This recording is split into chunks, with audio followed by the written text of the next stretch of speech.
So I'm just having a look down here where I could possibly pop my trailer.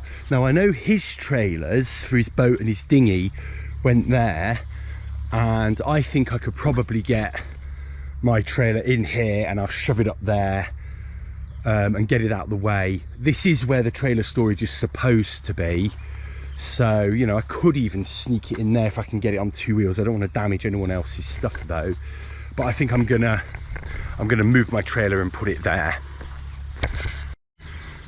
Here we go, trailer's up there. So I've shoved it as far up this hill as my strength will let me today, and I've just secured it to that tree there just for a little added extra. I don't think it'll need it. It'll just stop it slipping down though. It's right out the way there, so I don't mind if someone stacks theirs on mine for now. One other issue here is that this is generally a bit of a bank here, so yeah, let's bring the boat, let's see how flat we can get it. I think actually what it is probably the there we go, it's probably the wheels and the, oh no, that's fine. So there we go. So that's how it'll stand now, and actually it stands there quite nicely. And then what I'll do is I'll put that spike in the back here, tether it to the main little point here that's proper in, you know, that's not coming out, and that should help us if the tide does come in. So you can't see it anymore, but the last tide did come right into here, came to about here. Oh no, here, sorry, it's there. So you can see the boat will need to float. There's a risk of that happening sort of April, you know, May, March, April, possibly into May. But you know what, you take it as it comes, don't you? You deal with it. There she is, cover off.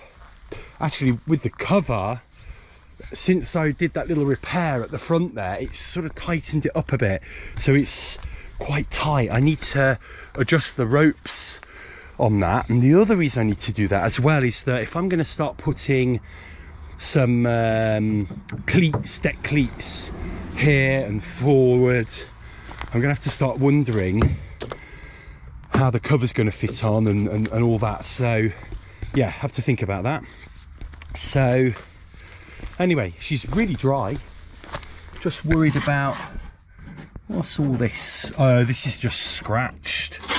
So that's just a bit of scratching from here because the varnish wasn't quite ready, but actually it's held up quite well. I'm happy with that. I think it's okay, and the varnish feels really solid actually now. Boat feels really well finished. Hull feels quite nice. I'm not going to bother with that. I'm hopefully going to get the names on today. A little bit of wet in the back here, but this sponge seems to have caught it all up. Maybe I'll leave that in there in future, because I do get a bit of water collecting in here at times, which has really corroded here. You can see captures in there. Just the way the boat is sometimes, but actually the rest of the boat's really in good condition, ready to go. So next job, we can, I think we'll get the boat rigged up, get the sails on, because that's what we're here to do. This is my box that I put everything in, tidy and clean, so I'm hoping that's gonna really come back to benefit us now. I'm not going to bother putting the tow straps on because I've never used them. They just get in the way. They're horrendous actually, and I just think I'm too heavy for this boat to be hanging right over the side, and neither do I want to be hanging right over the side, to be frank. I like to go a bit fast now and again, but not at the expense of having a windward capsize, because that's what I think would happen most of the time.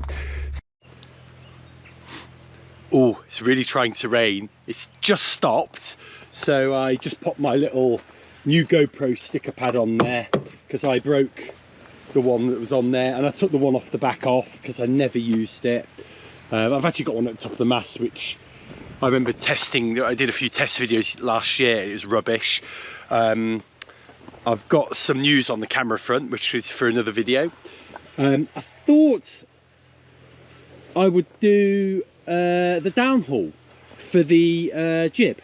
So all I've got to do really is connect a line in here, and really it just needs a line to come down here, have a little block on here somewhere, which could probably go on the back of that, and then I've actually got the line would come down here. I might screw in a little I think they're called a fair lead, just one of these actually, along here, and then a pulley here, and then you would pull that, and then you'd find a block to tie it off at. So what I've just got this, I think it's 3mm braided, which is all you need is some decent string. I've got this little pulley, which is kind of, I think it's the same as that. It's a Holt Allen, tiny little one, just to put here, so the rope or the line will come down here. And I've got one of these as well, which we may or may not need, maybe here. Yeah, it might not fit anyway, but we'll see. And then we'll work out what we need down here in terms of cleats in a minute.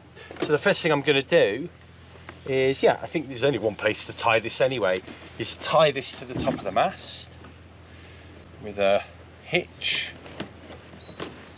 which looks good. It's the same as what the halyard is on. Now we're going to raise the jib right to the top.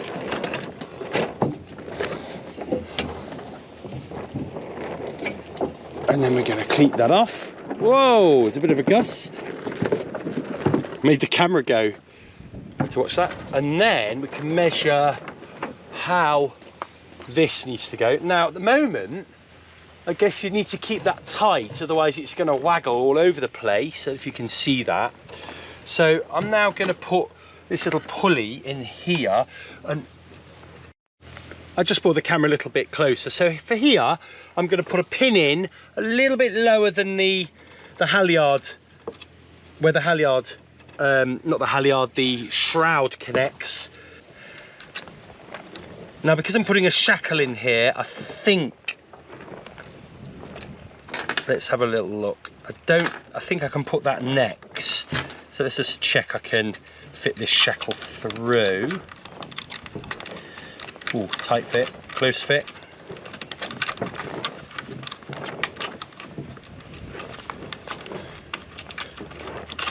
Yeah, that's going to be quite tight. So I'm actually going to put the shackle on first. So obviously I don't need to put the pin in. I'm going to attach the pin and the shackle all in one go, and I think the shackle is going to have to go that way round. Now the reason I've got two shackles is so the pulley's in the right orientation, otherwise it'd be like that and it's coming down and it just wouldn't work. So I'm going to do that. Now I'm going to put the pin in with the shackle already attached to it, and I'm going to attempt to get this little pin in. Gosh, these new pins have the tiniest clips, but they do have these weird little edges, so hopefully, hopefully they won't be too hard to put on. I hate these things. They've stripped many a finger skin off me. There we go. So that's in like that.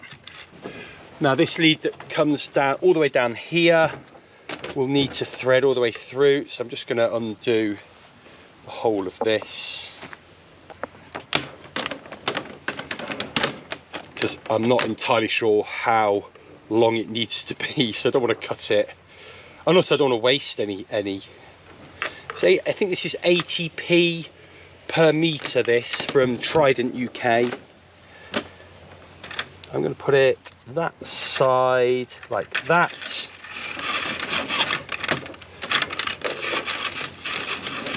Okay. Now hopefully you'll see when I tighten that up, yeah, you can see. Let's just flop it out a bit. If it's floppy, there you go, you get that. But if I tighten it and cleat it off, it should be, you know, stay well behaved. There is a thing, I could redesign these little clip covers to have a little hole in them, so do them slightly bigger, so it could run through there actually. But then when things are, they'll still sag in between, wouldn't they? So we can see. And now what would happen here is this will now run all the way back here. So you can see why I need one of these, because that needs to maybe go like this. That would go there, and then we could cleat it off maybe here. So actually I think just a really cheap V-cleat might do the job, like that. So let's now,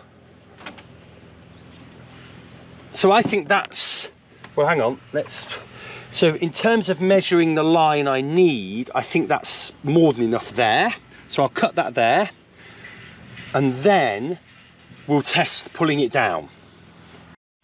So when I cut this, wow, it frayed like crazy. So I'm just gonna try and just get that wound back. I think it is nylon or polyester, I can't remember. I'm just gonna try and get that. Okay, I'm gonna have to maybe do it right lower down here. It's a little bit breezy, but I'm gonna try and melt this together so it just at least won't fray without cooking my fingers, which I'm okay. So probably be careful not to, I've done that before, got the nylon so hot that it stuck to my fingers and burnt my fingers. That'll do just for now, because I can't put a knot in it just yet because it's going in here.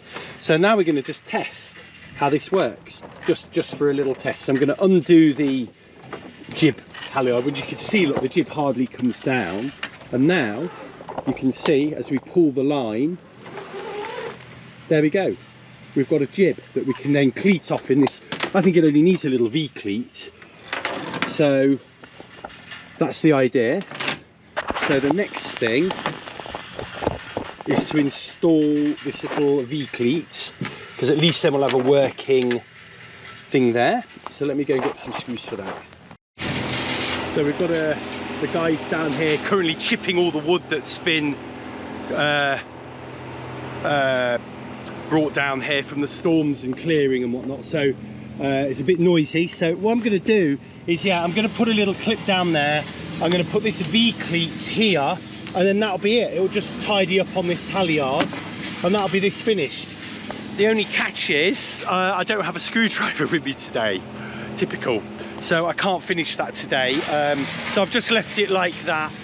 It kind of still works the way it is, and I've even got this little clip here to clip the jib down while it's not in use.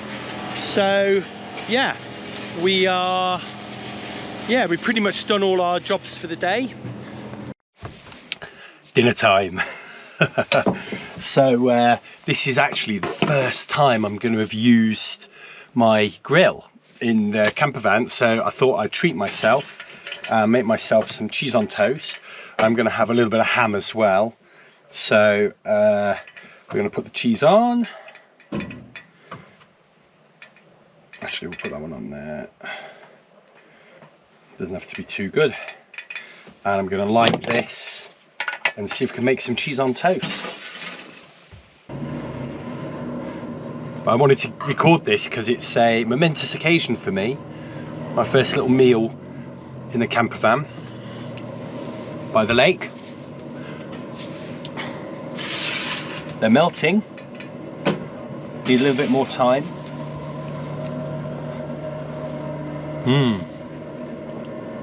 Okay, so that's not been very long at all, and oh my god, look at those, amazing. So those are my first cheese toasties in my camper van. Awesome. Let's not forget to switch the gas off. Let's make sure it's all off. Oh, I'm well impressed by that. That's very, very impressive. Yeah, it's a better grill than I've got at home.